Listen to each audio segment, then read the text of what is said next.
ایک طوطا طوطی کا گزر ایک ویرانے سے ہوا۔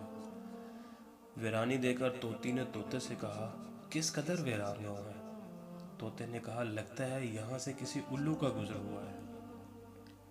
جس وقت طوطا طوطی باتیں کر رہے تھے، عین اسی وقت ایک الو بھی وہاں سے گزر رہا تھا۔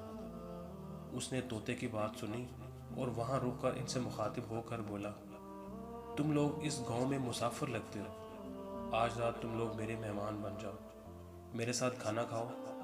الو کی محبت بڑی دعوت سے طوطے کا جوڑا انکار نہ کر سکا اور انہوں نے الو کی دعوت قبول کر لی۔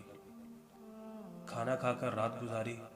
صبح کو جب انہوں نے رخصت ہونے کی اجازت چاہی تو الو نے طوطی کا ہاتھ پکڑ لیا اور کہا، تم کہاں جا رہی ہو؟ طوطی پریشان ہو کر بولی، یہ کوئی پوچھنے کی بات ہے؟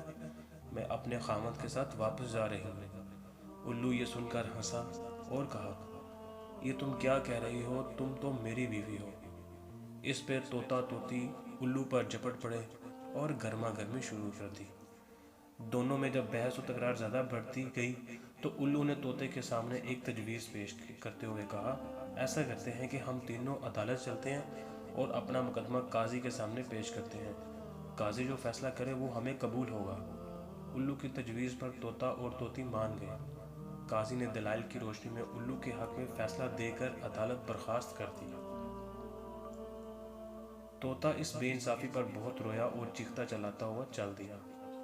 کچھ دیر کے بعد الو نے طوطے کو آواز دی، بھائی اکیلے کہاں جاتے ہو؟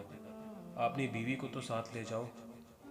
طوطے نے حیرانگی سے الو کی طرف دیکھا اور بولا، اب کیوں میرے زخموں پر نمک چھڑکتے ہو؟ یہ اب میری بیوی کہاں رہی؟ عدالت نے تو اسے تمہاری بیوی قرار دے دیا ہے۔ الو نے طوطے کی بات سن کر نرمی سے بولا، نہیں دوست، طوطی میری نہیں بلکہ تمہاری ہی بیوی ہے۔ میں تمہیں صرف یہ بتانا چاہتا تھا کہ بستیاں الو کے گزرنے سے نہیں ویران ہوتی، بلکہ بستیاں تب ویران ہوتی ہیں جب ان سے انصاف اٹھ جاتا ہے۔